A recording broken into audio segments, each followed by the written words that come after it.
Bueno, pues ya estamos aquí nuevamente en A Tiempo en Vivo y volvemos a tener el gusto, el tremendo agrado de tener con nosotros como invitado a Jorge Santa Cruz. Él es, bueno, pues para quien no lo conoce, que yo me imagino que muchos sí lo conocen, investigador, profesor de la Universidad Anáhuac, es escritor, es también analista y periodista, director de Sin Compromisos y bueno, analista frecuente de Hispan TV y otros medios extranjeros. Pues mucho gusto de tenerlo nuevamente, Jorge Santa Cruz. Ale, muchas gracias. Me siento muy honrado de que un medio mexicano me haga el enorme favor de abrir las puertas.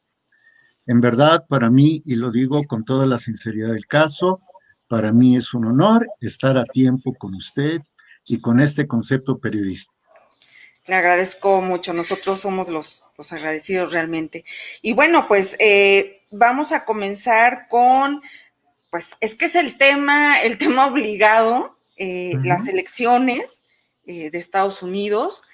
Y bueno, quisiera que nos comentara a grandes rasgos qué cosa es lo que estuvimos viendo el día de ayer y todavía el día de hoy. Es una elección complicada, yo creo que hubieron algunas situaciones que no nos esperábamos a lo mejor tan marcadas, pero bueno, yo quiero que usted nos comente qué cosa vio. ¿Cómo no? Le voy a pedir un gran favor. Si me extiendo, usted nada más deme una señal y me detengo. Ya ve que eso de hablar se me da. Y no necesariamente es porque esto sea una virtud, pero bueno, veo el problema en dos vertientes. Una, un tanto cuanto técnica, interna, y otra más bien de índole geopolítico. Uh-huh. Vamos con la interna. Se dice, y coincido con la mayoría de los observadores que los sustentan, que el sistema electoral de los Estados Unidos ya pasó de vigencia, que ya está Uh-huh. caduco. Es un sistema indirecto donde cada estado organiza las elecciones, forma sus propios colegios electorales y conforme al que gane, pues le dan los votos, ¿no? Claro. No es un sistema electoral de voto libre, secreto, universal, directo, como el que tenemos en México, que aquí abro un paréntesis. Aunque lo tenemos en México, pues tampoco nos ha dado en la mayoría de las ocasiones buenos gobiernos, pero ese es Claro. punto aparte. Es un sistema electoral, el de los Estados Unidos, que se tarda en dar los resultados, que le da mucha manga ancha a los medios de comunicación para que difundan sus encuestas, para que estos medios de comunicación, por medio de ellas, presionen a las autoridades electorales y traten de sesgar, traten de imponer, si se me permite, a ganadores y perdedores. Eso en el plano interno, meramente técnico. En lo geopolítico, ¿qué es lo que advierto? Uno, que Estados Unidos inició ya su declive como potencia. Uh-huh. Una nación que no es capaz de gestionar con rapidez, con limpieza, con claridad, con transparencia, los comicios, sus elecciones. Y dos, que esa pérdida de fuerza que mantuvo a Estados Unidos como una superpotencia durante más de un siglo, en realidad se ha perdido debido a las disputas que hay entre grupos y entre facciones. Por un lado, los políticos que están al gusto de lobbies, de grupos de presión que favorecen a naciones extranjeras, en este caso a Israel, y por el otro lado, grupos como el complejo militar industrial, que pues lo que pretenden es que Estados Unidos siga eh, beneficiando sus empresas, a sus corporaciones, mediante guerras, mediante un neoliberalismo exacerbado, un capitalismo salvaje. Lo que su servidor ve, y con esto concluyo, es que todo parece indicar que el grupo globalista, el grupo pro guerras, pro terrorismo, pro privatizaciones indiscriminadas, de migraciones dirigidas, que favorece a la delincuencia organizada, todavía tiene el poder suficiente como para impedir que el grupo contrario, el de Trump, el que reconoce que su país ya no puede ser el policía del mundo, se mantenga en la Casa Blanca. Dicho de otra forma, Trump quiere consolidar su poder, sí, dando ciertos beneficios a los agricultores, a la pequeña y mediana empresa. Eso no le conviene a los globalizadores. Trump no quiere más guerras, los globalizadores sí quieren más guerras. Grosso modo, Ale, es como su servidor ve la situación. Pues compleja, ¿no? Porque, pues, sí son dos grupos, me parece, los que están disputándose, pues, la permanencia, ¿no?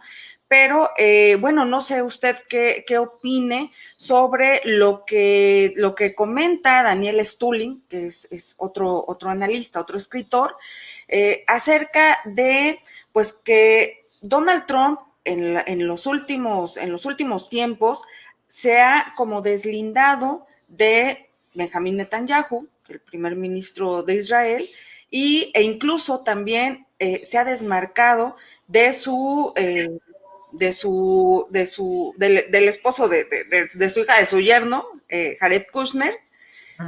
Y no sé usted si lo ve igual y esto significaría a lo mejor ese rompimiento que vaya por otra vía distinta a Donald Trump, o usted sí cree que siga ahí. Interesante pregunta. Desconozco, Ale, las fuentes de información, y perdón, es que aquí una de las mascotas está ladrando. Y la mía también.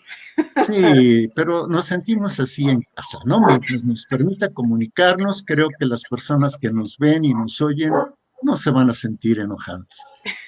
Desconozco las fuentes de información de Daniel Stulin, que por lo demás son muy vastas y muy confiables. Las desconozco. Pero discrepo de esa opinión y le voy a decir por qué. Voy a tratar de argumentarlo. Trump llegó a la Casa Blanca gracias, en realidad, a la fuerza del lobby pro-israelí que trabaja en los Estados Unidos. Hago un poquito de historia. Insisto, si me excedo, por favor, usted córteme.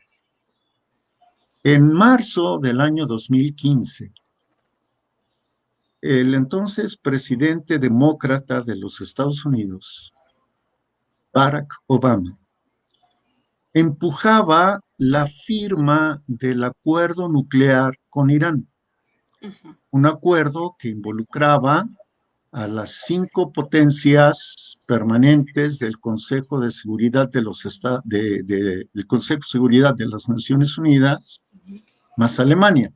O sea, hablamos de Estados Unidos, Rusia, China, Gran Bretaña, Francia y, como decía, Alemania. Esto disgustó tremendamente al primer ministro Netanyahu. Ujú. Y tan lo disgustó que a principios de marzo de 2015, mientras avanzaban las negociaciones multilaterales de estas potencias con la potencia iraní, Netanyahu se apersonó en Washington y habló ante el Comité para Asuntos Públicos Estados Unidos-Israel, que es la cabeza más visible del lobby del grupo pro-israelí en Estados Unidos. Censuró al presidente Obama.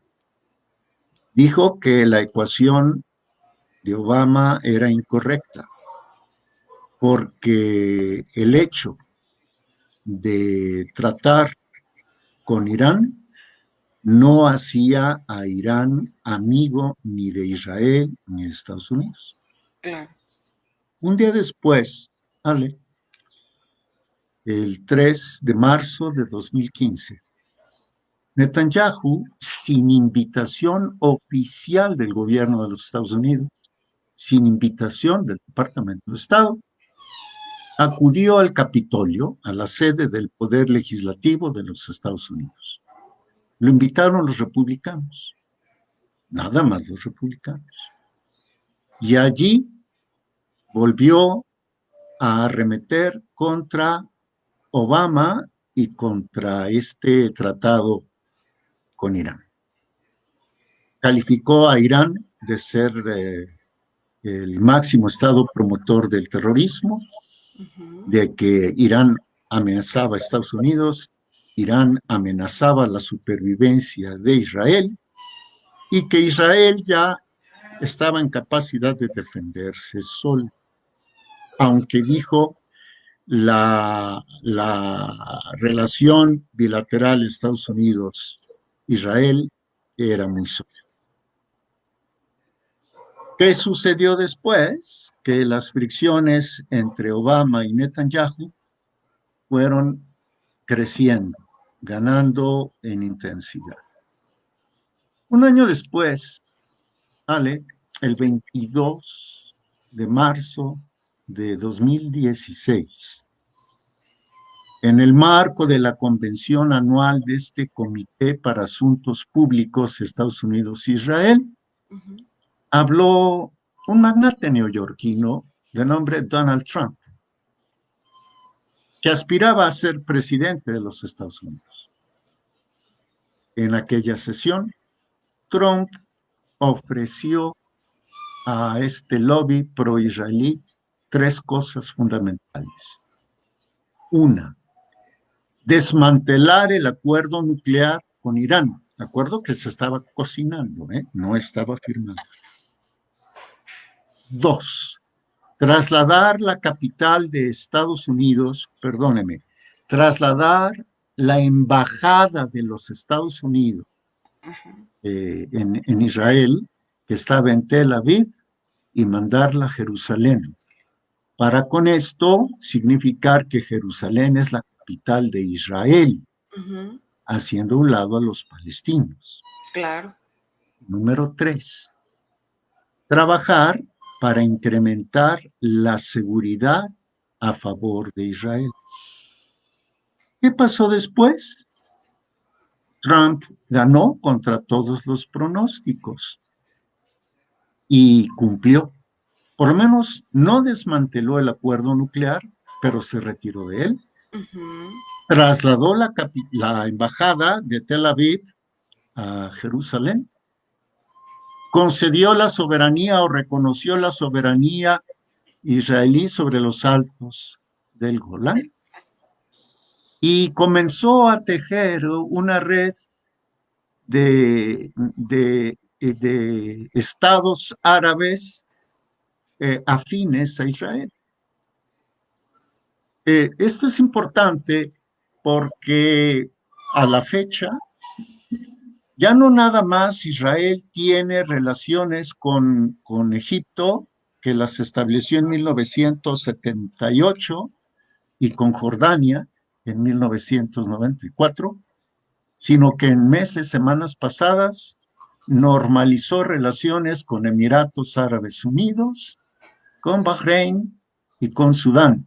Y en este momento se llevan a cabo negociaciones intensas para que Arabia Saudita reconozca a Israel lo mismo que Omán. Esta red diplomática, esta red de Estado, evidentemente fortalece a Jerusalén o fortalece a Israel y aísla a la potencia emergente iraní, que es precisamente la de Teherán. Entonces, les cumplió Ale. Si lo apoyaron con el solo ofrecimiento, es lógico pensar que sigan con él, porque les ha cumplido y vendrían otras cosas. Pero bueno, insisto, yo no quiero extenderme y confundir más a la gente, si es que, sí, espero no haberla confundido, pero no deseo confundirla. No, no, no, yo creo que es al contrario, está ayudándonos a comprender un poco más esta estrategia,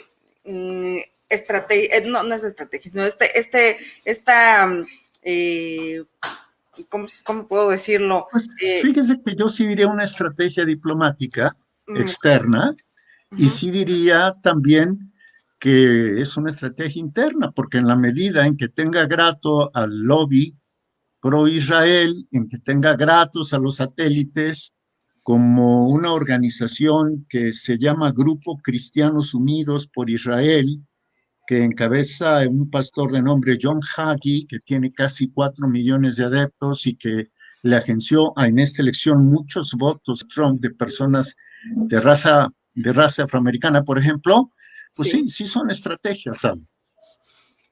Ok, bueno, y ver la situación, ¿no? Que, que la influencia de Israel en Estados Unidos y al revés, ¿no? Que me parece que es importante. Y bueno, lo que le quería preguntar además es sobre ya las elecciones, lo que vimos ayer, que yo lo consideré como un cochinero. Nosotros aquí en México que estamos acostumbrados a este tipo de elecciones, en donde hay muchas, irregularidades que siempre aparecen por ahí, pues ahora las vemos en Estados Unidos. Y a mí me llama la atención porque, pues a final de cuentas, Estados Unidos se erige como el adalid de la democracia. Y entonces, pues estamos viendo que pues mucha democracia como que no hay y que también sus elecciones pues tienen fallas. ¿Qué es lo que podría pasar por estas situaciones de irregularidades? ¿Qué consecuencias pueden traer para Estados Unidos? ¿Cómo no? Si me permite antes exponer lo siguiente. Sí. Si Trump gana, desde mi muy humilde punto de vista, ganaría el sionismo, aunque sé que Daniel Stulin, bueno, ya tiene otra lectura. Pero si Trump pierde, ¿a quién le beneficiaría la derrota? Si Trump sale de la Casa Blanca, ¿a quién le beneficiaría la derrota? Bueno, es obvio que al Partido Demócrata, pero ¿quiénes están detrás del Partido Demócrata? Quienes están detrás del Partido Demócrata son personajes de la talla de George Soros, que es el enemigo más encarnizado que tiene Netanyahu en Israel y en el mundo. Sí. Entonces, si Soros logra sacar a Trump de la Casa Blanca, con eso estará infligiendo una derrota en política exterior fuerte a Netanyahu. Y además de Soros, ¿quién es más? Pues el complejo militar industrial de los Estados Unidos, el poder económico y financiero, el poder mediático, y toda una serie de organizaciones financiadas por ejemplo, la Fundación Sociedad Abierta de Soros, que Ujú. promueven la migración indiscriminada, la agenda de los grupos lésbico-gay, el aborto, los anticonceptivos y algo que es mucho más inquietante, el terror, el terrorismo. Ujú. No olvidemos el papel que jugaron los demócratas, Obama, Clinton, etcétera, recientemente con las llamadas primaveras árabes. Claro. Entonces, el conflicto no solo está reducido a Estados Unidos, sino que es un conflicto entre el grupo globalizador de Soros, de la banca Rothschild, de buena parte de Wall Street, de las grandes transnacionales que Sí, entran a Copal. los países y depredan y los alimentos transgénicos, etcétera. Y por el otro, y no estoy diciendo que uno sea bueno y el otro malo, creo Ujú. que los dos grupos son muy discutibles. Y Claro. por el otro, alguien como Trump que dice es que ya no quiero ver a mi país como el policía del mundo.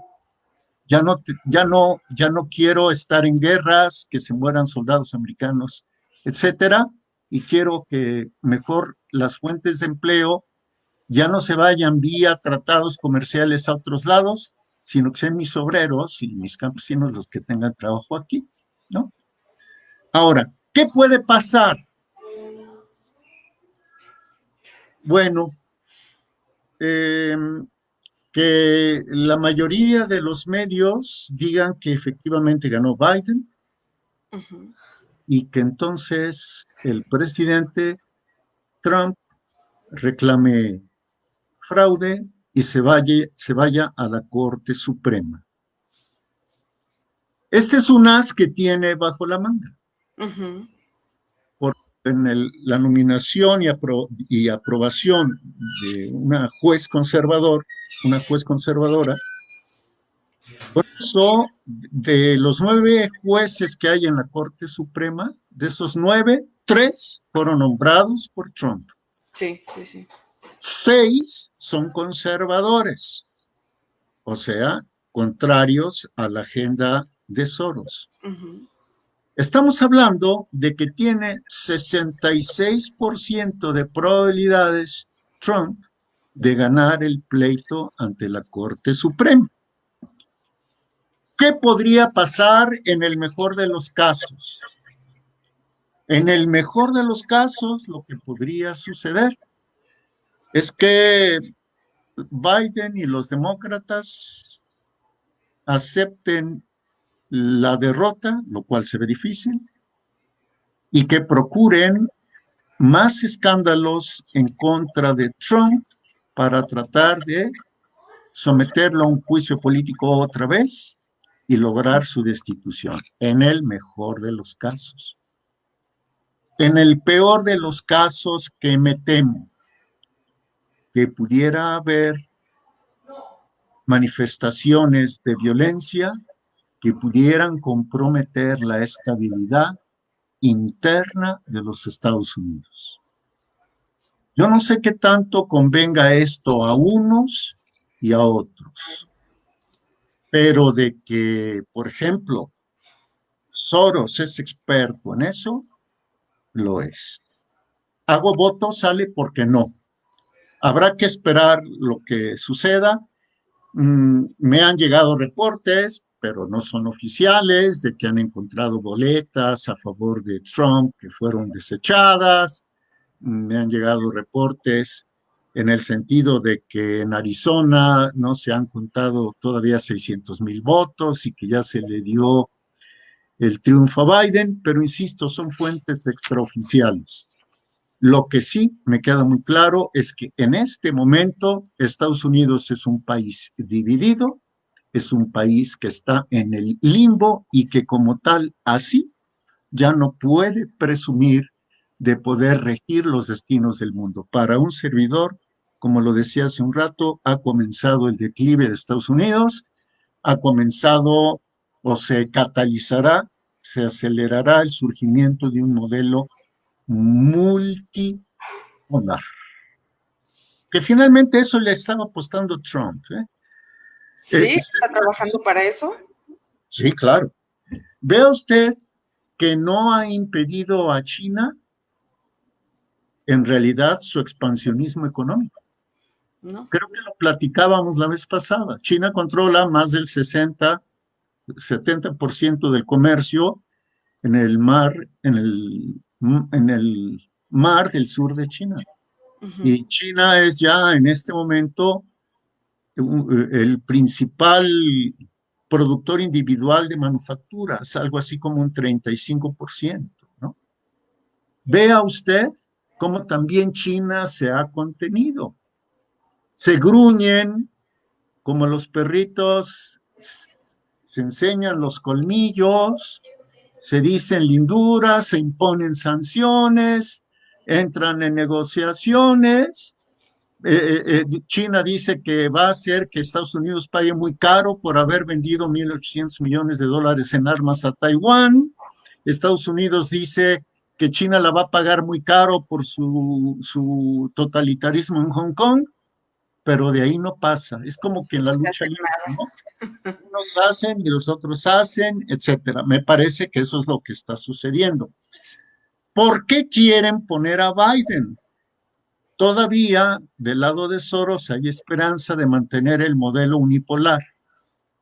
Sin embargo, el poderío de China, el poderío de Rusia, y no sé qué vaya a ser Europa, me parece que ya no le van a dar oportunidad a Biden, si es que llega a la Casa Blanca, de volverse a instalar los globalistas como los únicos y los número uno. Pero entonces los globalistas estarían buscando todavía que Estados Unidos fuera como la potencia que rija la hegemonía. ¿Sí? Okay. Recuerde usted cómo se refirió Biden a China, a Irán, a Rusia. Y dijo que los sometería a un acuerdo internacional. Aunque Biden pues es como muy cercano a China, ¿no? Y lo que se ha dicho, que han encontrado en aquella ordenador del hijo de John Biden, pues señala como si hubiera tenido o tuviera Biden negocios ahí muy turbios con algunas élites de China. No lo descartaría. No me consta, Ale. No me consta. Me gustaría tener la información. No la tengo. No la poseo. Ahora, tampoco se puede ver la situación así tan lineal y tan en blanco y en negro. Lo que su servidor hace es dar parámetros generales. Pero, ¿qué sucede? Que los actores se mueven en diferentes direcciones, con diferentes intensidades, conforme también a sus propios intereses y a los intereses de quienes los patrocinan. Vea usted cómo se mencionó, y Trump lo reconoció en el tercer debate, que él tuvo cuentas bancarias en China, ¿no? Sí. Ahora, hay un factor detrás de todo esto que me parece interesante, y ese factor es el factor Kissinger. Sí. Realmente no hay que desconocer que Kissinger, desde principios de los años 70, desde 1972, en que llevó al entonces presidente Nixon a Pekín, dijo que Estados Unidos tenía que prepararse para tener contacto y gestionar relaciones con otras potencias como China.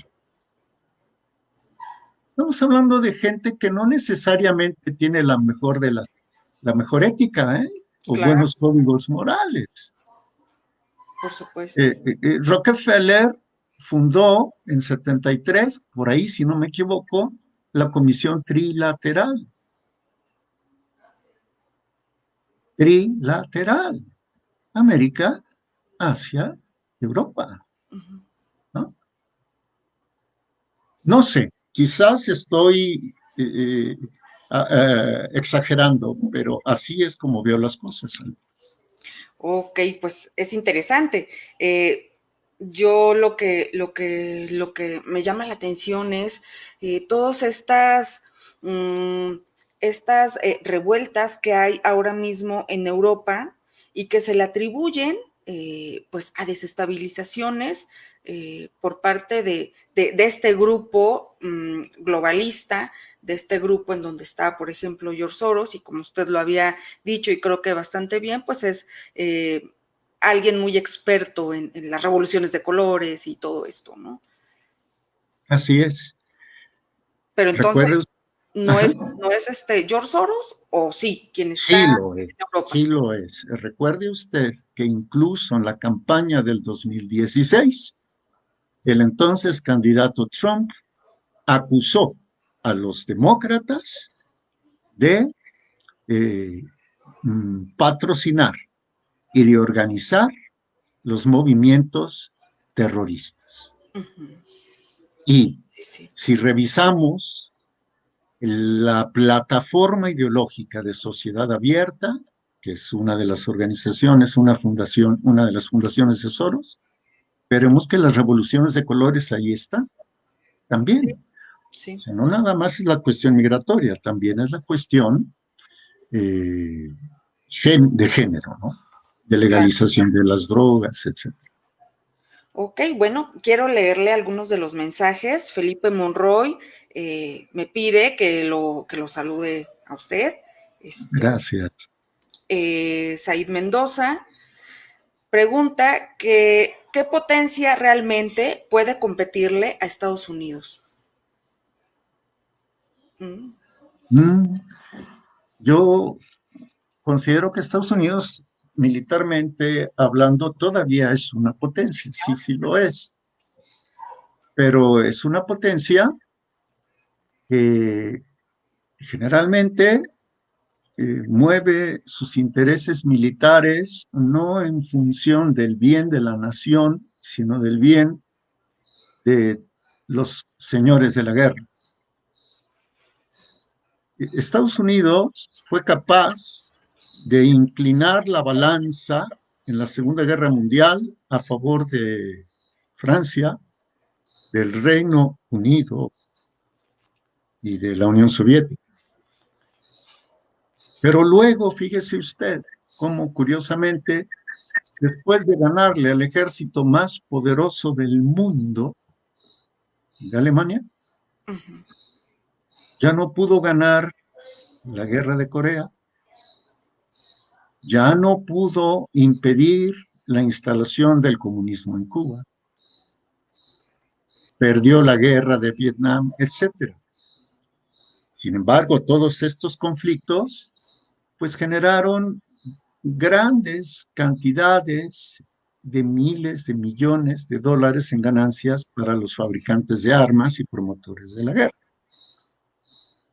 Entonces, la política bélica de Estados Unidos no responde al pueblo de los Estados Unidos, responde a quienes gobiernan al pueblo de los Estados Unidos.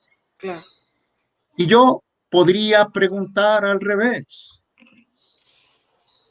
¿con qué potencias puede combatir en este momento Estados Unidos?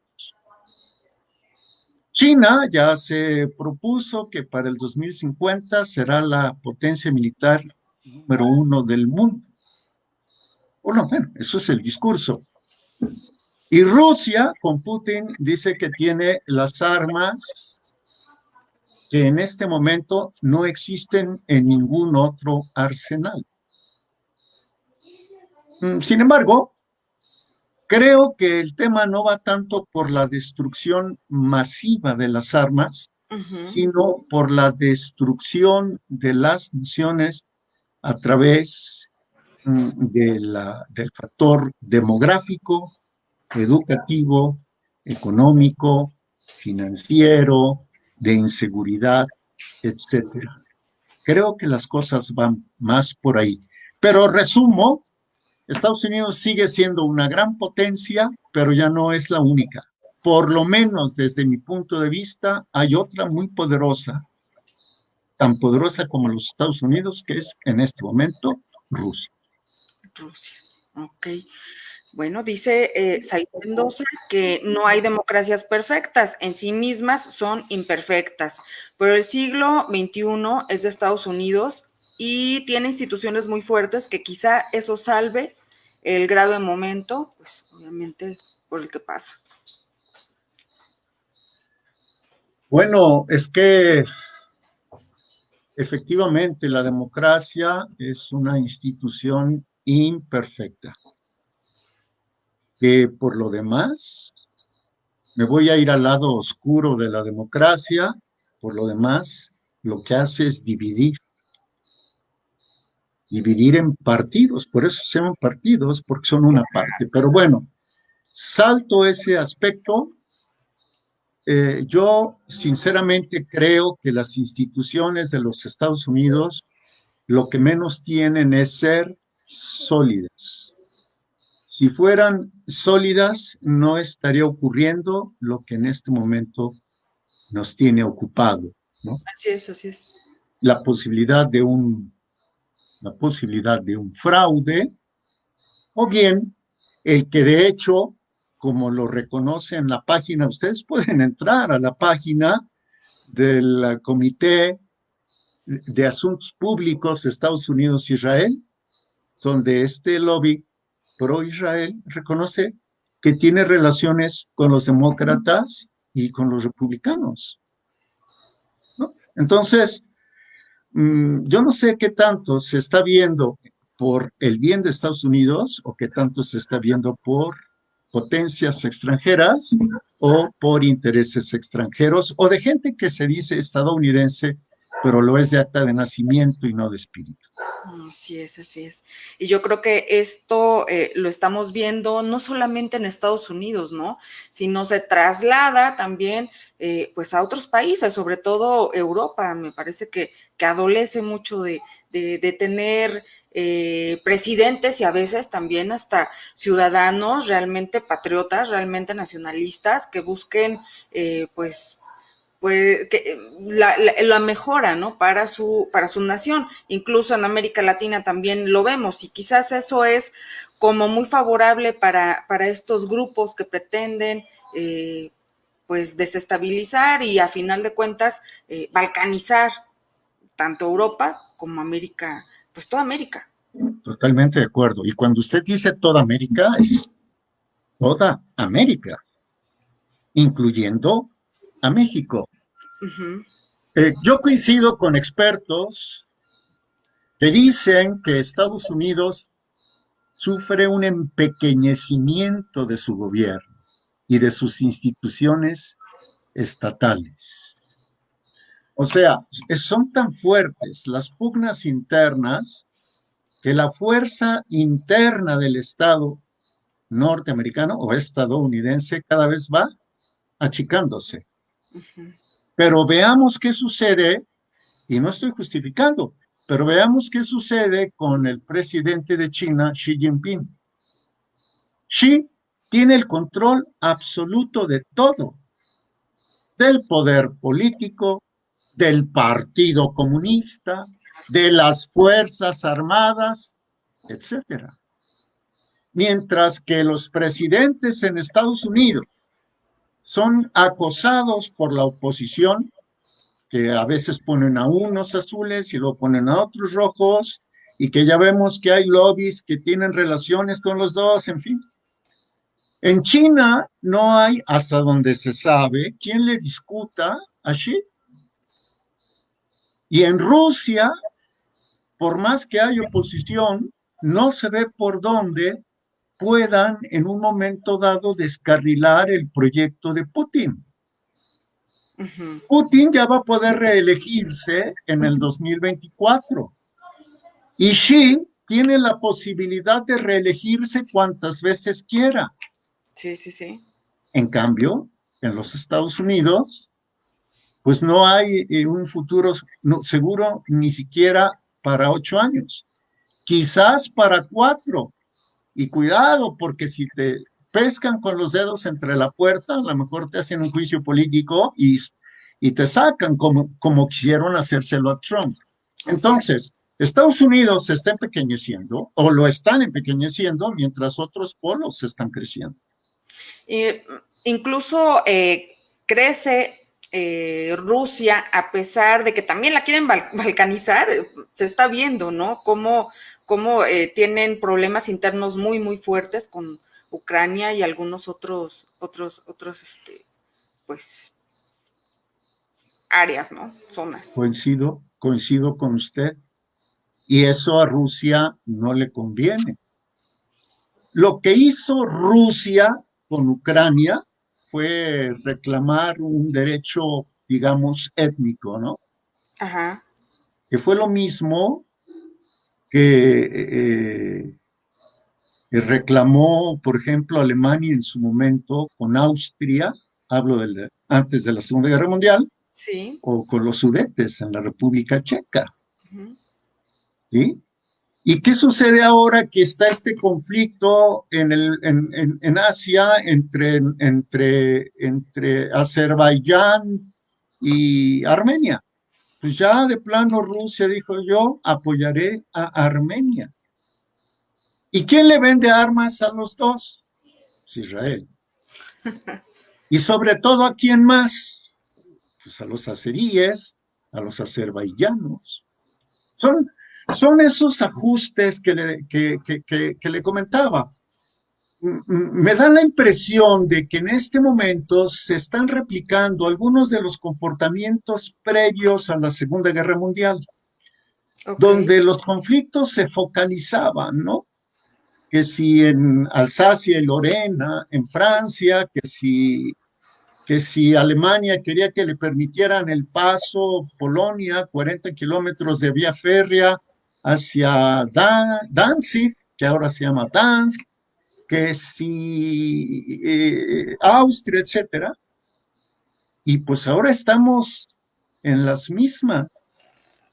Y lo que militarmente creo que va a suceder es que no se va a llegar a un enfrentamiento militar así como no se llegó durante la Guerra Fría, pero que los amos de la guerra y los que mueven a las personas y las sacrifican sin el mayor pudor, pues van a seguir moviendo sus piezas en el tablero, ¿no? Nada más hay que tratar de ver quiénes son. Claro, claro. Oiga, entonces, trasladándonos nuevamente a Estados Unidos, esto es inevitable, gane Biden o gane Trump, ya el tiempo de vida de Estados Unidos está pues ya prácticamente en las últimas, o qué es lo que podría pasar. Qué interesante pregúntale. Mire, ¿qué es lo que podría pasar? Que Estados Unidos, perdón, se quede como el mandón. No me Ajá, gustan los toros, pero sé que en los toros así les dicen matadores, que pues, dominan, ¿no? Al Estado, se quede como el mandón en América. ok. Y uno de los primeros afectados por eso será o Sí. seguirá siendo pues el vecino del sur, que es México. En Asia, China. Uh-huh. Es más, yo le invito a nuestros amigos que nos siguen en este instante a que vean cómo está operando el Banco Asiático en China. China ya tiene un verdadero control financiero sobre buena parte de la región asiática, del lejano oriente. Que vean cuánto deben los estadounidenses a los chinos, Sí, claro. ¿no? Por ejemplo. Ok, muy bien. Hasta donde sé, está China negociando un acuerdo de libre comercio con Japón y con Corea del Sur. Uh-huh. Los grandes aliados de Estados Unidos capitalista, ¿no? Sí, sí, Allá, sí. de acuerdo. Y por el otro lado, Rusia como eje de centro de la Europa Oriental y del Medio Oriente. Lo que sí para mí sigue siendo una incógnita es qué va a pasar con la Unión Europea. No lo sé. Eh, eh, Como que van al garete y que por eso Macron quiere, el presidente de Francia, quiere asumir un papel protagónico, ¿no? Ujú. Él forma parte de la casa Rothschild, o sea, él tiene su corazoncito puesto con el banco Rothschild. Sí, es cierto. Eh, y eso pues disgustaría un tanto cuanto a Rusia. ¿Por qué? Porque el globalismo, Soros, Rothschild, tiene en la OTAN a un eficaz ejército para incomodar a Rusia. Pero los polos de poder, valga la expresión, para mí dentro de ya muy pocos años van a ser Estados Unidos en Europa, en América, ya no sé ni lo que digo, Estados Unidos en América, China en el lejano oriente, Ujú. Rusia en el Medio Oriente, contemporizando con Israel y en Europa Oriental, y muy probablemente la Unión Europea tratando de acomodarse con cualquiera de estos. Les voy a recomendar una lectura que no les va a llevar más de 2 minutos. Ustedes busquen en la página del Foro Económico Mundial predicciones para el mundo en el 2030. Así búscanlo, predicciones 2030. No son, no son la Biblia, no son palabra de ley, son muy hábiles. Dicen, bueno, esto piensan los futurólogos que están dentro de los comités de futuro del Foro Económico Mundial de Davos, etcétera. Son interesantes. Son creo que 8 predicciones. Una de ellas, Ale, es la desaparición del modelo unipolar. Ujú. Y mencionan, por ejemplo, a otras potencias, además de las que acabo de mencionar, una de ellas a la India. Sí, Creo que también. es la predicción número 3. Y la otra, que es muy interesante, esto creo que valdría la pena alguna vez, si a usted le llama la atención y a su público, que la primera predicción es, no poseo nada, pero soy feliz. Claro. No es mi ropa, no es mi auto, nada de eso, pero soy feliz. Es la predicción número 1. Sí, sí, sí. Fíjese que en este aspecto yo creo que es el minimalismo a lo que se refiere esto, he visto cómo últimamente tiene demasiado auge pues ideologías, ¿no? De vivir con lo menos, de utilizar lo menos posible las cosas, de vivir en casas pequeñísimas, o sea, si ya vemos casas muy pequeñas en Europa, bueno, nos muestran muchísimo más pequeñas, incluso lo vemos en programas de entretenimiento de Estados Unidos, casas así mini, en donde no cabe prácticamente nada, y trasladando esto también a algunas de las cosas de las que habla un historiador israelí, ahorita no recuerdo cómo se llama, Harari, creo que se apellida Harari, y habla también de esto, ¿no? Es increíble. Él dice que va a llegar un momento y muy pronto en el que las personas ya no van a tener que comprar nada, que el gobierno va a poder darles lo que necesiten y vamos a estar así como, no sé, como si fuéramos, gallinas en un corral y si, por ejemplo, en un momento dado necesita uno una licuadora, la pides y te la traen pues de inmediato, la utilizas y la vuelves a regresar y total que tú no tienes nada, ¿no? A mí eso me impactó mucho y me llama la atención que ahorita usted lo comente. Yo no he visto, obviamente, pues estas predicciones, pero me trajo a la memoria esto que leí hace no mucho tiempo. Sí, conozco. he leído algo acerca del historiador que usted menciona, me parece serio, es un hombre que ya murió, hasta donde entiendo, ¿no? Usted acaba de describir el futuro como lo prevén los globalistas del Foro Económico Mundial de Davos. Los globalistas son ellos, son el Consejo de Relaciones Exteriores de Estados Unidos, que es un ente privado, Ujú. es la Comisión Trilateral, Sí, es Club Bilderberg, es Fondo Monetario Internacional, es Banco Mundial, es Club de Roma. sí. Mucho de esto del cambio climático, que no dudo que suceda, también está encaminado a hacer que las personas se sientan culpables. Es, ¿qué le puedo yo decir? Es el Banco Central Europeo, en fin.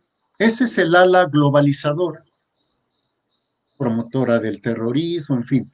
Ujú. Cuando dice usted, necesito una licuadora, la pido prestada, la uso y la devuelvo, es que literalmente le van a robar su derecho a la libertad. Porque, hijo, y aquí ya sé que las personas de formación marxista se van a enojar, o marxista-leninista, en fin, pero la propiedad privada pues conlleva libertad. Claro. Por eso tantas revoluciones se han querido acabar con ella. No la propiedad privada como la conocemos, neoliberal, etcétera. No, no, la Ujú. verdadera libertad. Como decían Pepe y Toño, ¿no? Bueno, imagínense, ellos son. Ahora, ¿cuál es el otro polo en Occidente? El otro polo es el de los sionistas que están esperando la llegada de su Mesías Ujú. para que su Mesías gobierne al resto de los mortales. Sí. Y le voy a dar otro dato. Los chinos, quienes sustentan la ideología comunista china, la sinización, quienes promueven eso, ellos se creen elegidos también. Así es, así es. Y los estadounidenses puritanos también. O sea, esto es un cóctel. Sí, sí, sí. Está tremendo. Por eso, pues no vamos a llegar a nada bueno, caray. A lo mejor sí, Ale, a lo mejor Sí, sí. creo. Ojalá, ojalá, ojalá. A ver, quiero leerle algunos de los comentarios. Nando Colorado dice que tiene una pregunta y que quiere saber a México qué presidente le conviene que gane y con quién tendría mejor relación. Obviamente está hablando de Trump o Biden. Ninguno. Ninguno, de plano. Pero mire, Trump es evangelismo sionista. Sí. El presidente de aquí, López Obrador, se tuvo que alinear con Trump. Uh-huh. ¿Y quién ha operado su relación con Trump? Marcelo Ebrard. Si Trump se queda, ¿quién va a mantener la relación con la Casa Blanca? Ebrard. Ebrard. Ahora, este me quiere dar un estornudo. A ver, ¿quién es? La corriente opositora a la de Trump es la globalista. La de Biden, que por lo demás, esto ojalá y lo podemos platicar alguna vez, sale, trae un programa económico muy similar al de Trump. Pero Biden no es otra cosa que la prolongación de Soros. Y en México, ¿quiénes se manifiestan abiertamente así? La más influyente se llama Claudia Sheinbaum Pardo. Y otras personas de esa ideología son Porfirio Muñoz Ledo, Olga Sánchez. eh, Olga Sánchez Cordero, gracias por ayudarme, la secretaria de la Función Pública Sí. es Irma Heréndira Sandoval, este activista intelectual dentro de la UNAM, John Ackerman. Ackerman, y usted, Martí Batres, etcétera.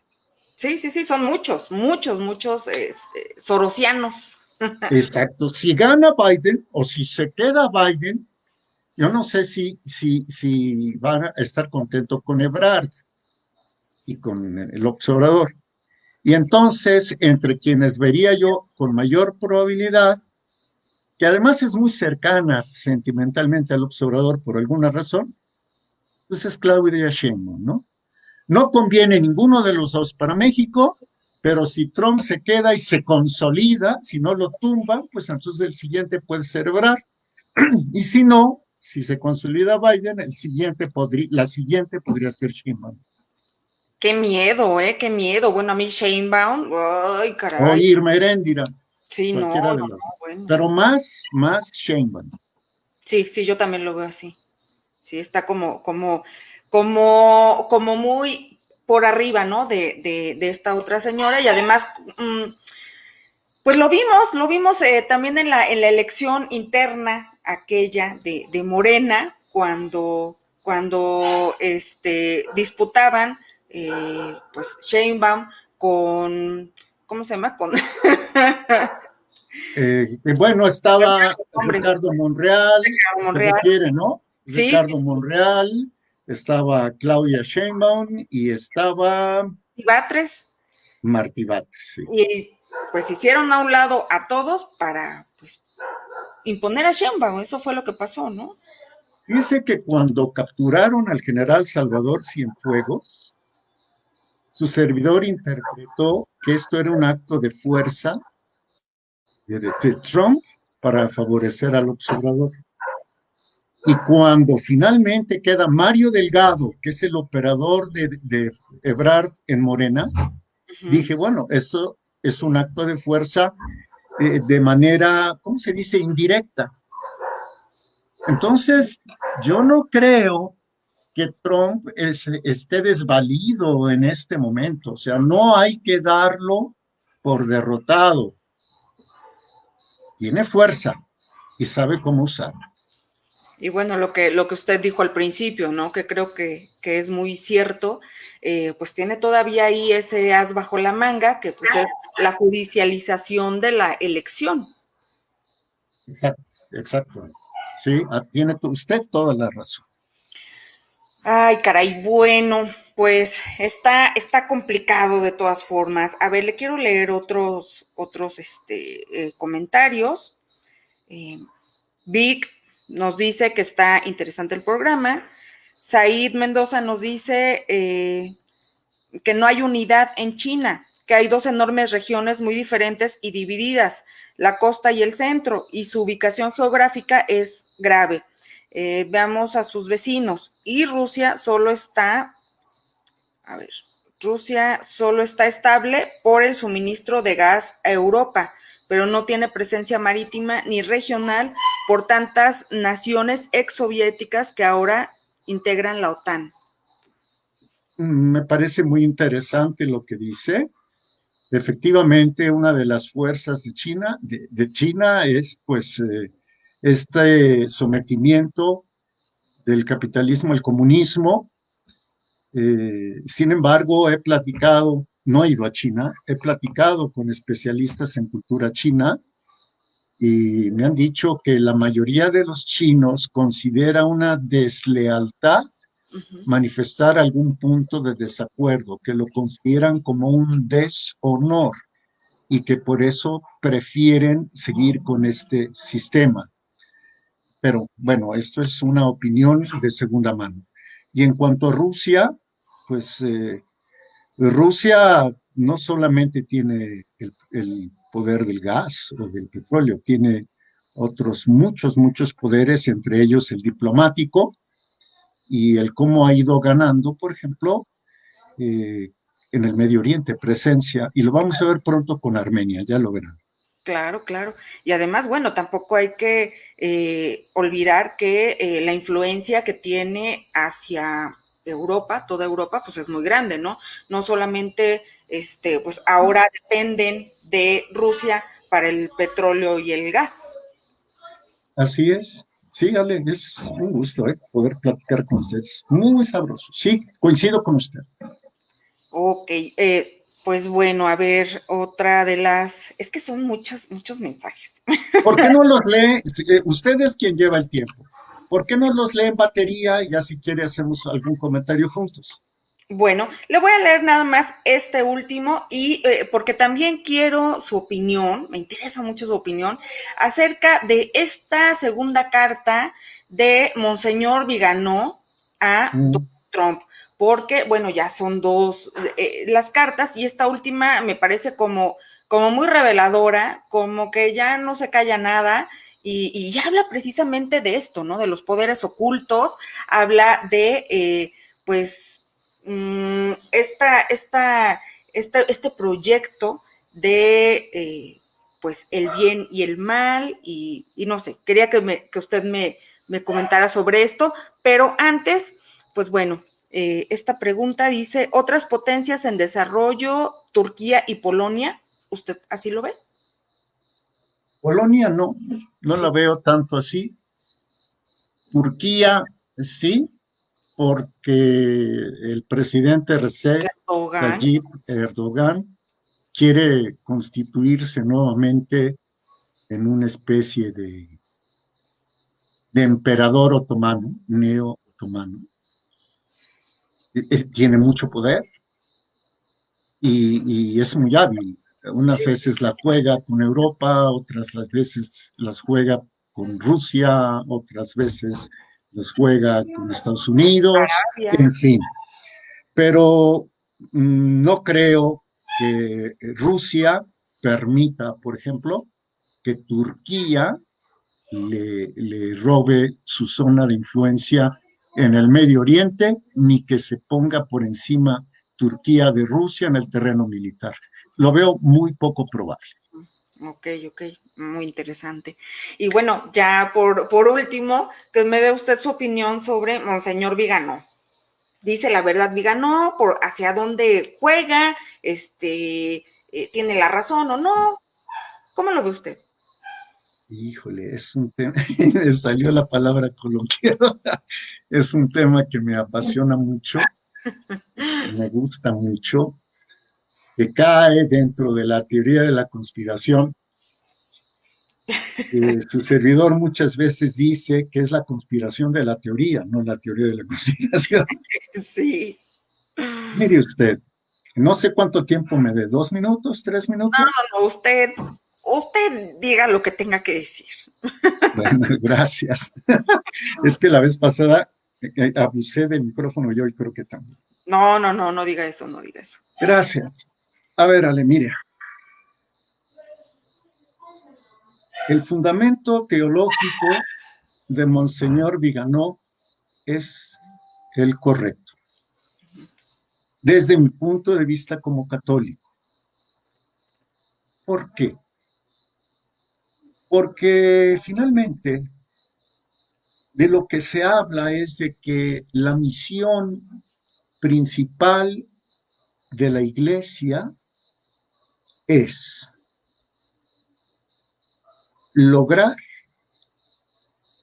la salvación de las almas, Uh -huh. preservarlas de la condenación eterna. Ya los progres en perdón, otra palabra coloquial, ya los progres en este momento deben estar dando brincos y diciendo, aquí lo vamos a pescar, sin descuidar la justicia social. Claro. A quienes se habían puesto así muy alegres, aquí vamos a pescar a Cruz Santa Cruz. Yo les recomiendo leer, por ejemplo, la encíclica Rerum Novarum o de las cosas modernas de su santidad el Papa León XIII de 1891. Es falso que la Iglesia se desentienda de las cuestiones materiales. Claro. Pero usted hablaba hace un momento del bien y del mal. En términos metafísicos, no de esta metafísica barata de que te voy a a dar cursos. Caray, se va a desconectar la computadora, déjame la conecto, ya está. Te voy a dar cursos para que tú entiendas y manejes las energías del universo. No, no. Metafísica, meta más allá de la materia. En términos metafísicos y desde el punto de vista teológico católico, hay efectivamente un Dios todopoderoso y hay un enemigo de Dios, que es, en este caso, es el demonio, ¿no? Claro. Lo que el demonio quiere es lograr el mayor número de almas condenadas y ser como Dios. Ahora, Jesucristo dijo ser rey. En ese diálogo tan profundo con Pilato, que si no me equivoco corresponde al Evangelio de San Juan, que Pilato le dice, con que tú eres rey. Y nuestro Señor dice, tú lo dices, así como tú lo dices. Rey, pero mi reino no es de este mundo. Y, en fin, funda Jesús la Iglesia Católica. ¿Cómo? Y funda la religión católica como, o la religión cristiana, si se me permite, porque ya lo de católico vendrá con lo de la reforma en la Edad Media, funda la religión cristiana, religión, religar, volver a unir, reunir a la criatura, a las criaturas con su creador. Entonces, él instituye la religión católica como la religión que salva a las almas, sin descuidar el aspecto de justicia social. Otra vez, rerum novarum. Y hay otras que por el momento no citaré, otras encíclicas. Muy bien. En términos metafísicos, en términos diabólicos, el mayor interés del diablo es impedir el triunfo de Cristo en las almas y en las naciones. Y confundir a la Iglesia Católica, a la religión católica, con cualquiera otra, como si cualquiera religión salvara. Claro. No sé si me explico. Sí, sí, sí. Lo que se hizo a partir de Juan 23, una vez muerto su santidad el Papa Pío XII, a quien infamaron diciendo que había sido el Papa de Hitler, fue cambiar la esencia teológica y de rito de la Iglesia. La Iglesia era una institución dedicada a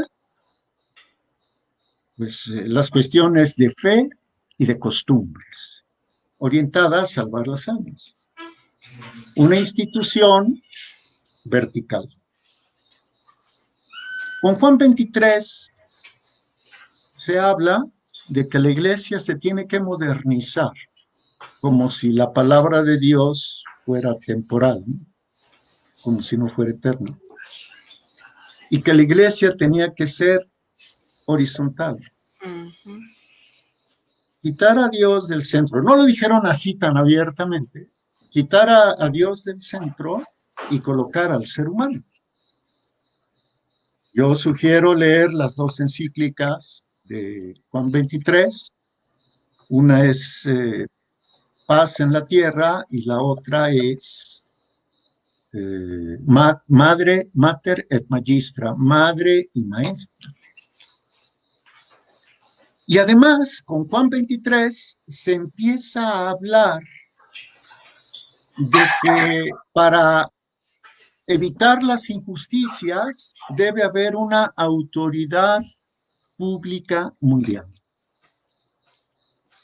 Okay. Nada que Jorge esté inventando, ¿eh? O sea, busquen Juan 23, autoridad pública mundial. No me acuerdo en este momento si es en Mater et Magistra o Pax in Terris, paz en la tierra, pero ahí lo digo. Y llama a un concilio ecuménico, el Vaticano II, y dice, señores, pues hay que cambiar, o sea, tenemos que ponernos al día. Y finalmente, todo lo que había sido la tradición y magisterio de la Iglesia durante 2000 años fue empezado a cambiar. Y lo que había sido presentado como bueno se empieza a presentar como malo y viceversa. Juan 23 muere pronto, a la mitad del Vaticano II, y lo sustituye quien había sido, pues, su más aventajado alumno, Gian Bautista Montini, y que asume el papado como Pablo VI.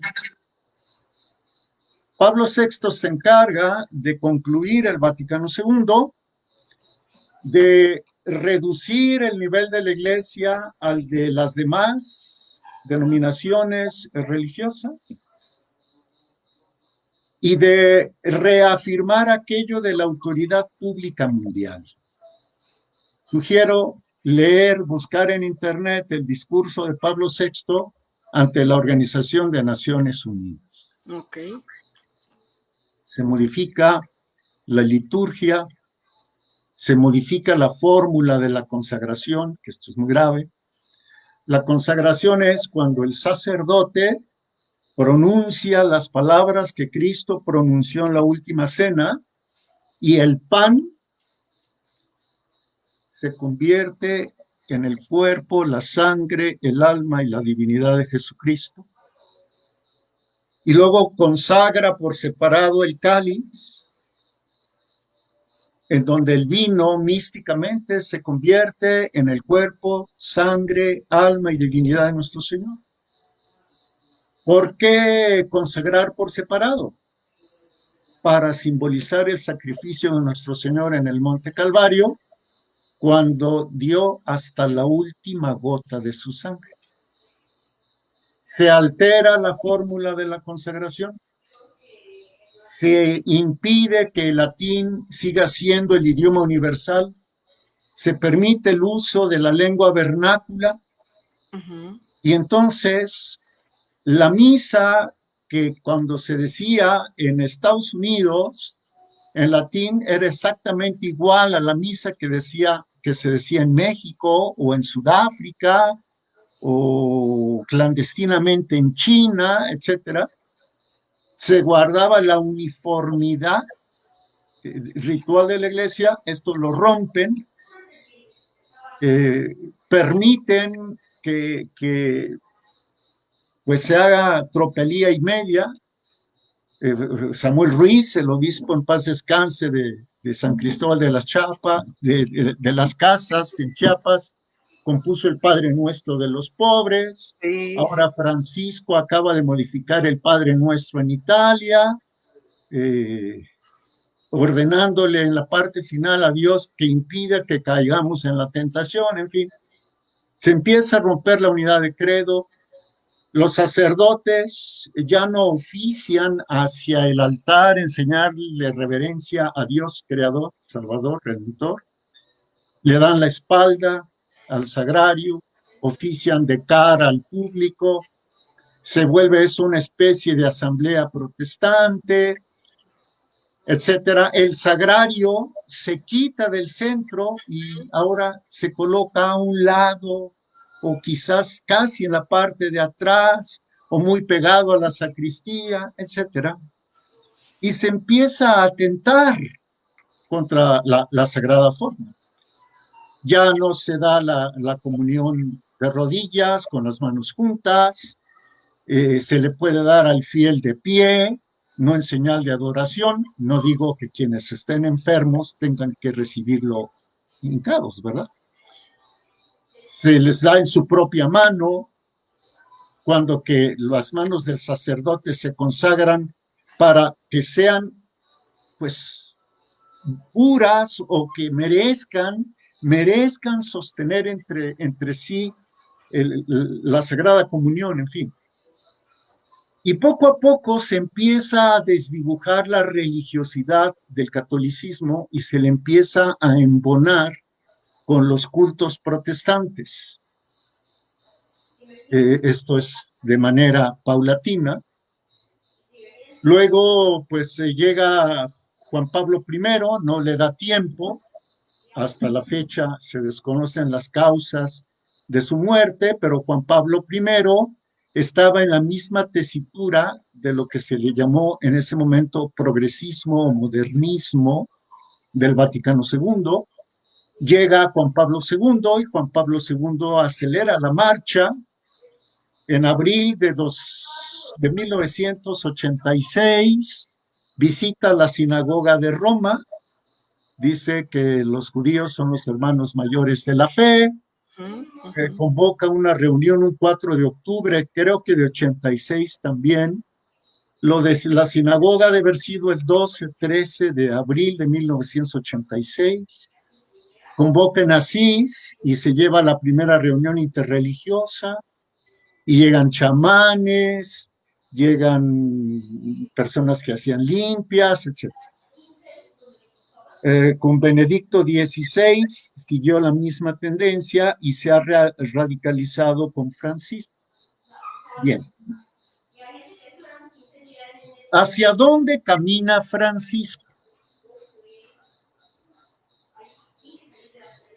Francisco camina, el cardenal Jorge Mario Bergoglio camina en la dirección del liberalismo del Concilio Vaticano II, en la misma línea que instituyó Juan XXIII.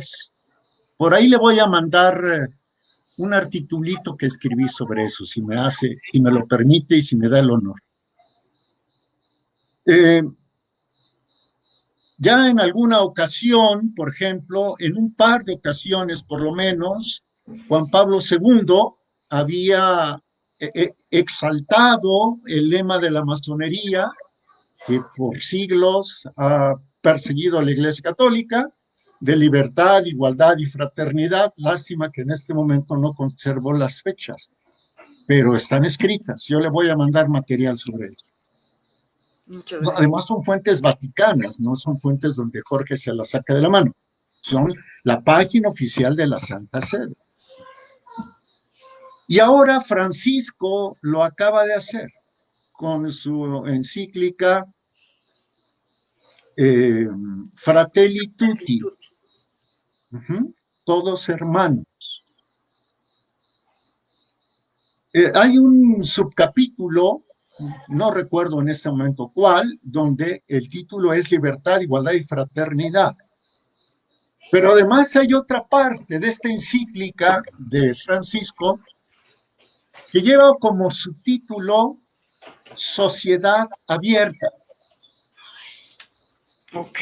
Ah, caray, Sociedad Abierta, Jorge, perdón, ya estás, yo creo que ya las sombras de la noche te afectaron. Sociedad Abierta es Soros.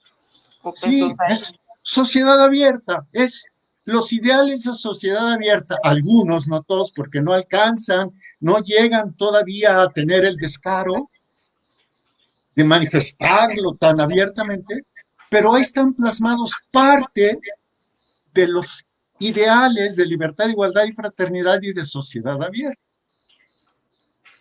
¿Hacia dónde caminamos? ¿Hacia dónde estamos caminando? Estamos caminando hacia una religión universal. El 4 de febrero del año pasado se firmó en Abu Dhabi, Emiratos Árabes Unidos, el documento para la fraternidad humana y la paz mundial. Sí, sí, sí. Lo firmó Francisco, quien entre otras cosas ha renegado a ser el vicario de Cristo, él lo ha dicho, quien entre otras cosas ha dicho que pues, la Virgen era mestiza, etcétera, etcétera, y lo firmó junto con el gran imán de Al-Azhar en Egipto, el gran imán de Al-Azhar, Al-Tayeb, si no me equivoco. Como producto de la firma de ese documento, se trabaja ya en este instante en la construcción, muy probablemente allí en Al-Azhar, eso lo tengo que verificar, no recuerdo en este momento, la verdad, pero se está construyendo, ya se tienen los planos, fue un arquitecto de ascendencia judía, para construir la casa de la religión abrámica o la casa abrahámica. Y van a estar ahí juntos los musulmanes, los judíos y los católicos, ¿no? Es correcto. Así es. Y aquí, en este sentido, es donde su servidor ve cierta convergencia del liberalismo globalista de Soros, de Rothschild, de Biden, etcétera, con el evangelismo de Trump. Cuando Trump manda la embajada de Estados Unidos de Tel Aviv a Jerusalén, el primer ministro israelí Benjamín Netanyahu dijo que era un nuevo milagro de Purim, recordando lo que hizo Esther contra el primer ministro Amán, sus colaboradores y los familiares de ellos, a quienes acusaron de tratar de estar pensando en el exterminio de los judíos en la antigua Persia. ¿De acuerdo? No, Muy sí. bien. Cuando Netanyahu dice su nuevo milagro de Purim, se ha salvado de nuevo al judaísmo. En ese sentido, sí entabla un cierto contacto con los liberales de este lado globalista. Bergoglio es parte del ala globalista.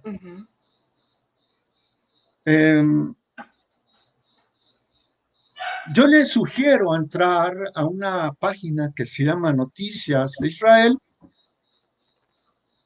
Yo le voy a mandar la liga, no la tengo en este momento, donde señala que el hecho de la embajada es importante, pero que además es importante para el judaísmo que se empiece a virar por el lado de los grupos evangélicos a favor de la estrella de David, a favor del judaísmo, porque eso quiere decir que los pueblos finalmente van a reconocer que hay un solo Padre.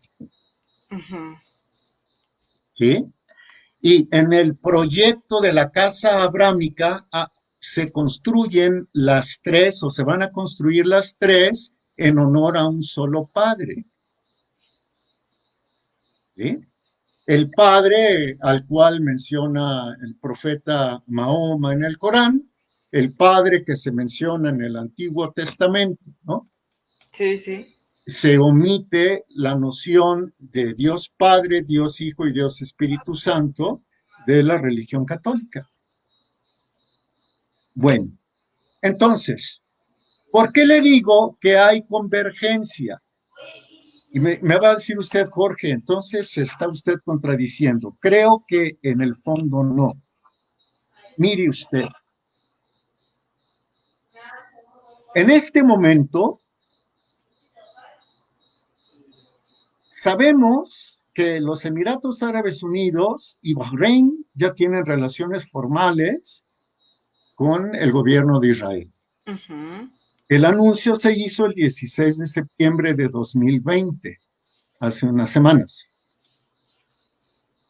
Y el presidente de los Estados Unidos, Donald Trump, dijo que esto era parte de su diplomacia a la que llamó Pactos de Abraham. Oh. A ver, entonces, Jorge, te estás contradiciendo. ¿Por qué se está peleando Biden con Trump? Por la velocidad y los métodos. Es como cuando los mencheviques y los bolcheviques se pelearon, Ujú. Ok. o cuando los moderados y radicales, es exactamente lo mismo. Pero en el fondo de esas dos ideologías subyace que hay una primacía de cierta tendencia religiosa, de cierto credo Sí, religioso. sí, sí, sí. Eh, Cuando se instaure la religión mundial, cuando se instaure esta religión mundial, es muy probablemente cuando se proclame al Mesías, que digan que es el verdadero Mesías. Y el verdadero Mesías habrá de proceder de la casa de, dicen ellos, de la casa de David. Según los estudiosos israelíes, por los materiales que han puesto en la red, en sus propias agencias, de 10 profecías previas a la llegada del Mesías, según ellos, ya se han cumplido 5. Yo por ahí escribí una serie de 4 artículos que se llaman La capitulación vaticana ante la masonería. Fueron 4, los escribí en el año 2019. Ok. La capitulación vaticana ante la masonería, parte 1, 2, 3, 4. Ahí está resumido todo esto.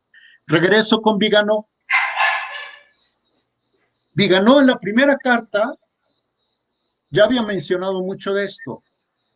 Y ahora en la segunda no solo menciona este complot prácticamente contra la iglesia, sino que explica cómo pudiera darse parte de la supeditación o esclavización de los seres humanos, que se parece mucho a lo que le acabo a usted de platicar.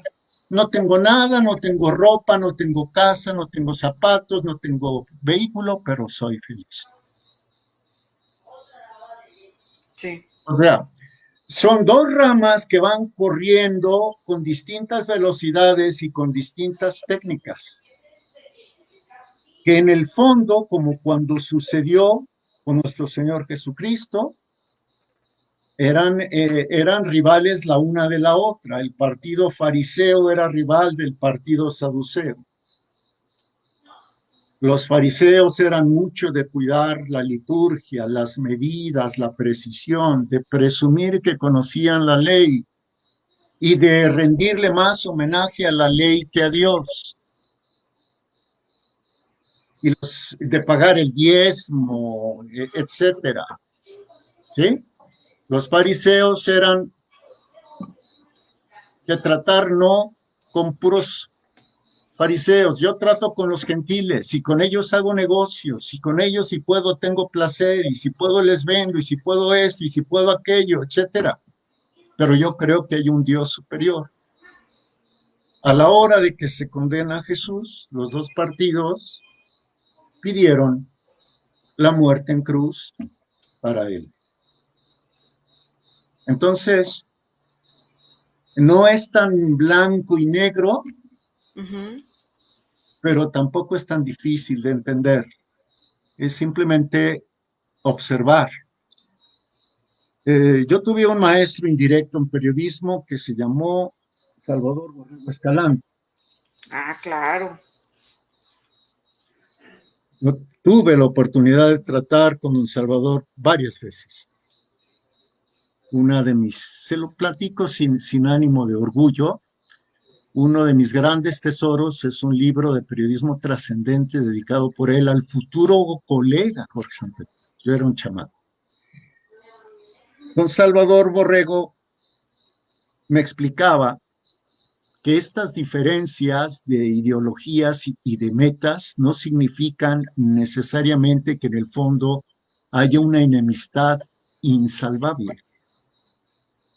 Y me dijo, y no estábamos como ahora, esto hace muchos 20 años, 30 años. Me dijo, ¿qué hacen los delincuentes con sus bandas rivales? Se pelean. Dejó los 3 puntos suspensivos y entendí perfecto. Lo que está diciendo Monseñor Viganó me parece que es correcto, por lo poco que he estudiado el tema, es un tema que me apasiona. Yo estaría encantado de platicar con él y decirle nada más una cosa. Monseñor, ¿y por qué hasta ahora? ¿Por qué no antes? Pero fuera de eso, veo que yo soy un modesto fiel, no de ninguna manera ni teólogo, ni simplemente un periodista que investiga. Pero veo que lo que él dice está fundamentado en la verdadera teología católica. Claro. Sí, sí, Y sí. con esto termino. ¿Qué sucede con la iglesia oficial actual? Confraterniza con las demás denominaciones. Pero ¿qué pasa si alguien dice que mantiene la tradición y el magisterio de la iglesia previo al Vaticano II? De inmediato vienen las descalificaciones y hasta las excomuniones. Y el calificativo de integrista y de fanático. O sea, hay 2 pesos y 2 medidas. Traté de exponerlo sin caer en eso de la teoría de la conspiración, en eso del sospechosismo. Por ahí, en el año de 1962, poco antes de que se echara a andar el Vaticano II, semanas antes del Vaticano II, por ahí en agosto, el Vaticano II comenzó el 11 de septiembre, a mediados de agosto de 1962, surgió un libro al que se le califica como antijudío y antisemita, que se llama Complot contra la Iglesia. Firmado, se sabe que por un grupo de sacerdotes, teólogos, obispos, cardenales, contrarios a la línea de Juan 23. Y ciertamente hay alusiones al judaísmo. Yo tengo que decir que sí, en ese libro. Claro que las hay. Pero le voy a dar 2 o 3 datos de lo que se menciona en uno de los prólogos. Dice, si se aprueban los documentos del Vaticano II, aparte de lo de la liturgia, todo eso, se hará que la iglesia pida perdón por sus pecados. Y si la iglesia pide perdón por sus pecados, quiere decir que es falible.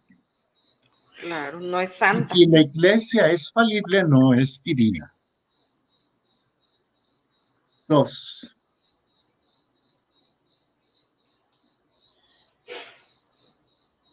Pedirá perdón por las cruzadas.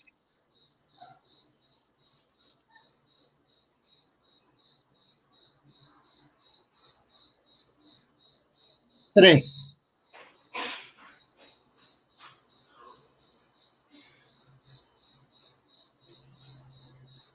Se reducirá a la iglesia al nivel de las demás confesiones religiosas, privándole en sí de su misión salvífica.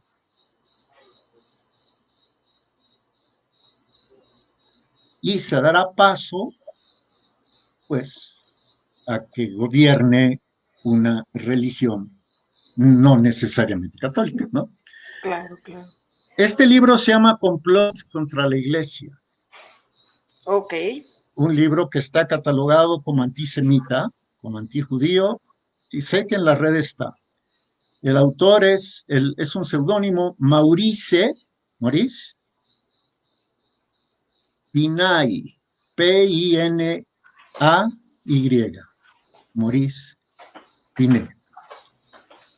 Se alteró toda la liturgia, etc. Y ya desde aquellos tiempos, cuando todavía el Papa el Papa Pío XII gobernaba la iglesia, se sabía, lo denunció don Salvador Borrego, que desde el Oriente comunista, Rusia, la Unión Soviética, se habían infiltrado sacerdotes en los distintos seminarios católicos. Ujú. Y hoy vemos que parte de esa infiltración da muy buenos frutos mediante los escándalos de abusos sexuales. Y muchas otras cosas. Ah, sí, Ale, muchas otras. Entonces, sí, el ser humano debe optar por o con él, o Señor, o contra él. El que no cosecha conmigo, desparrama. Así es, así es. Y esto de Estados Unidos forma parte, es polvo de aquellos lodos. Nada más que bueno, tal vez Monseñor Viganó pues le está dando demasiadas beneficios a Donald Trump, ¿no? Porque lo ve como quien pueda pues encabezar esa lucha del bien contra el mal. Fíjese que coincido con usted absolutamente. Si me dice firme aquí, yo le firmo ahí. Me da la impresión de que Monseñor Viganó no alcanza a ver que Trump es un alfil de una de estas dos corrientes metafísicas. Qué peligroso, ¿no? Porque a final de cuentas, pues es parte importante de la iglesia, una voz, pues, muy, importante, porque fue además, ahorita se me olvidó exactamente qué cargo tenía, nuncio, fue nuncio. Nuncio en Washington. Sí, sí, sí. Entonces, pues no es cualquiera quien está hablando estas cosas y que está acomodando, a final de cuentas, parece un espaldarazo, ¿no? A Donald Trump. Totalmente. Pero mire, por otro lado, ¿quién lo diría? Que quien se opone al crimen del aborto es Trump. Sí. Quien se opone a las migraciones desordenadas es Trump. Sí. Quien se opone a la dictadura de género es Trump. Me da la impresión de que Monseñor Viganó trata de aprovechar esto sin entrar en colisión con los otros. Claro, claro, claro. Sí entiendo eso. Es interesante. Yo creo que esa es la estrategia de Monseñor Viganó, una mosca fea, que esa es la estrategia de Monseñor Viganó. A final de cuentas, pues, lo menos peor podría ser. Lo menos peor podría ser, que a veces cuesta muy caro, ¿eh? Sí, no, sí, sí, sí, es cierto, es cierto. Yo por ahí sé de mí que decía el menos peor, que ha dicho varias veces el menos peor, y me declaro culpable de haber contribuido con un modesto voto a que llegara gente nefasta. Ay, sí, sí, sí, no, bueno, y ya a lo mejor esto lo tocaremos en otra ocasión, pero pues también esta situación de esta elección extraña que ha traído las miradas de todo mundo hacia Estados Unidos, pues también en México nos deja ver un montón de cosas, ¿no? Por ejemplo, los medios de comunicación hechos todos hacia el mismo lado, estamos viendo ya con nuestros propios ojos el progresismo que hay. No hay prácticamente medios de comunicación que se salgan de esa burbuja, ¿no? Y también los políticos, o sea, a mí me sorprendió mucho ver, bueno, a ver, me sorprendió que lo dijera tan abiertamente, pero no me sorprende ya prácticamente nada, ¿no? Que este señor Anaya, ex candidato presidencial del Partido Acción Nacional, pues hablara en las redes sociales para pedir un voto hacia, a favor de Biden.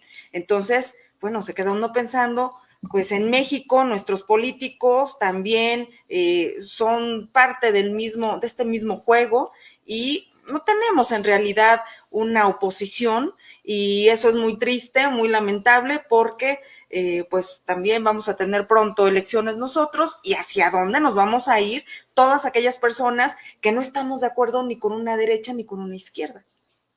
Ah, claro. Un compás tiene una derecha y una izquierda, pero tiene un vértice. Recién ganó el PRI en Coahuila, ¿no? Y en Hidalgo. Pero ¿quién ganó? El PRI, Claro, parte de ese compás. claro. Y si en un momento dado ganara el voto por presidente, deje usted el cargo, quedaría alguien del mismo sistema. Por supuesto. Y creo que esto ya también lo decía hace mucho tiempo don Salvador Borrego.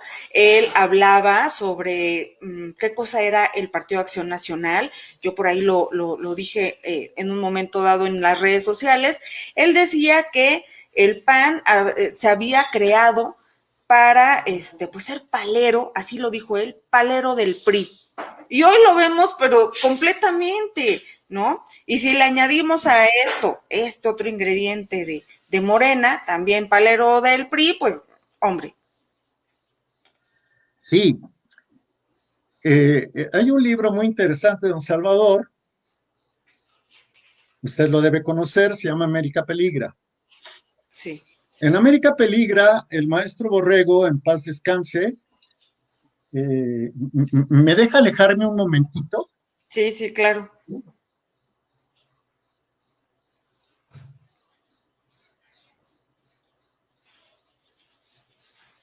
Esta es una foto, no sé si se alcanza a ver, de un periódico. Ah, sí, sí, sí, está al centro él. Él está al centro y mi señora madre es ella, era Ok, ella, ok. su discípula, Guadalupe Santa Cruz de la Mora. Ay, me tiemblan las manos. Bueno, en América Peligra, don Salvador explicó que el PAN fue creado para controlar a la oposición católica, Sí, sí, sí. porque a los demás, a las camisas doradas, a los cristeros, etcétera, etcétera, se les persiguió, se les Claro, mató. claro.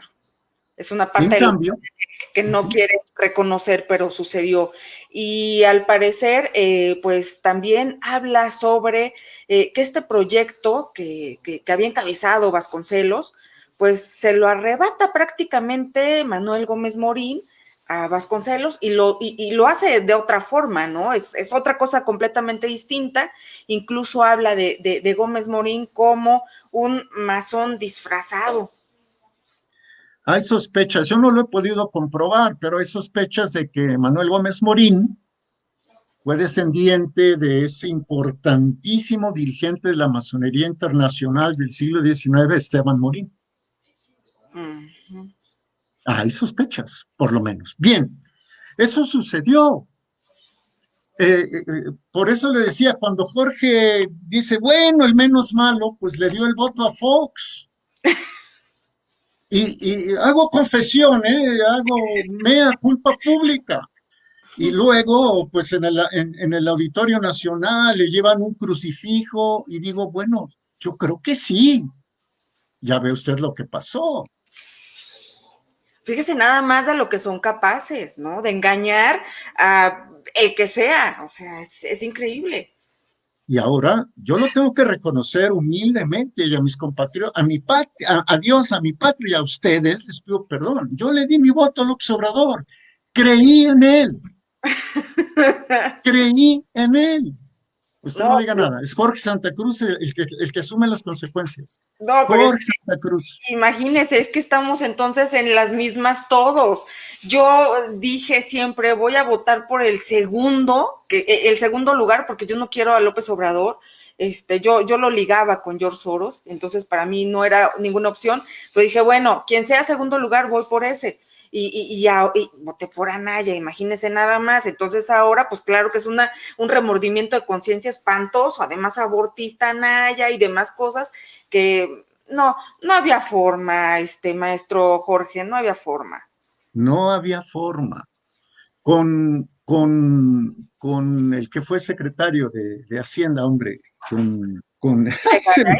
Ah, no, MIF. con Meade, hubiera sido más del capitalismo salvaje. Yo recuerdo haber dado en algún programa de radio una estadística en el sentido de que por ahí de abril o mayo de 2018, el salario promedio nacional, el promedio de promedios de todos los salarios, andaba como en 1,750 pesos. Dígame, ¿qué se podía hacer con 1,750 No, pesos? bueno. Y, y dije, bueno, pues me la voy a jugar. Él habla de, pues, recuperar soberanía energética, él Uh-huh. habla de castigar la corrupción. Híjole, yo ya tengo 62. Puedo decir, ¿cómo me dejé engañar? O sea, ¿cómo fue posible? Pero fue posible.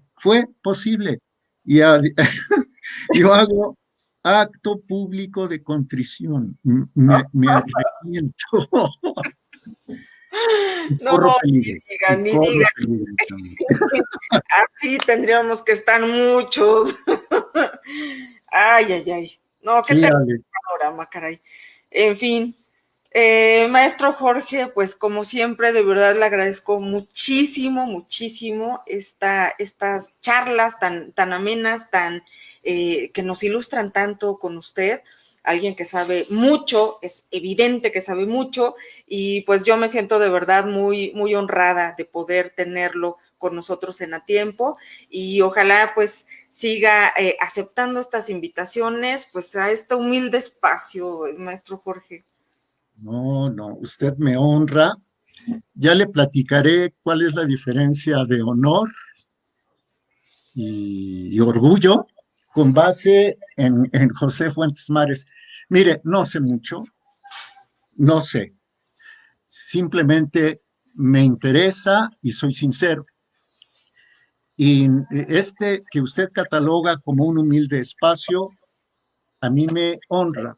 Y el honor implica compromisos y deberes. Yo, pues, trataré de mantener verticalidad porque ya no nada más respondo, por ejemplo, por lo que yo diga, sino por todo lo que le digo a usted. Y a quien está oyendo, yo lo digo por Santa Cruz, no lo dice Alejandro Ortega. ¿Eh? Ale, de veras, con todo el respeto y con toda la admiración, mi cariño y mi gratitud para usted, Gracias. para el compañero Casimiro, para todo el equipo y para A Tiempo aquí, que es un gran espacio. Le agradezco mucho de verdad sus palabras y bueno, pues el tiempo que nos permite también a nosotros aquí, pues compartir con la gente que nos sigue en redes sociales. Y pues bueno, maestro Jorge, le doy las gracias y pues estamos en contacto.